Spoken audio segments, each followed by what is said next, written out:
the League of Nations was useless. It fell apart, and that's why we had the UN. That's why we had the Geneva Convention. Right, I'm talking about millennia ago, because we looked at piles of millions of dead bodies, and we said that's a bad idea.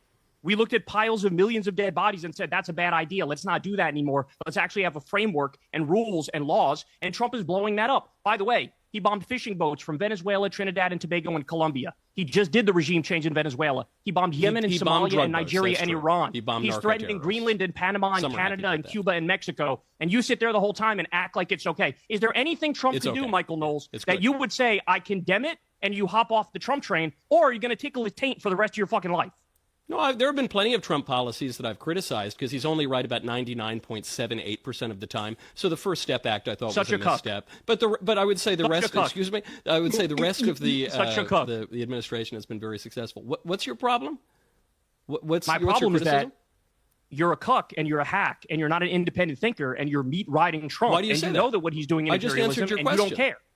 I just answered your question. And I corrected Congratulations. You rented your brain to a war criminal, pedophile, rapist. I hope you're happy. A war criminal, pedophile, rapist? You brought up a point. You brought up international law, and you made a very false point, a dumb point, which is that international law began only a few hundred years ago.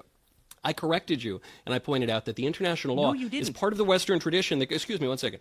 It goes back to antiquity. It's a principle of the jus gentium. And then you said, well, international law has failed because of the League of Nations failure, which I think is actually undermining your argument and proving my point and proving Trump's point, because the liberal internationalism that was established by people like Woodrow Wilson did, in fact, fail, which is why we need to restore an older and more classical conception of the international order, which is precisely what Trump's doing. So I think you've hoisted yourself with your own petard. And then you just make a lot of vulgar sort of non sequiturs because you don't have a leg to stand on. All right, let me bring in... Let me ask you this question. Hold on, Piers, let me ask him a question real quick.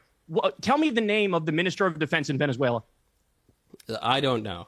Whatever his name is. Well, and that's the problem, is that you're advocating for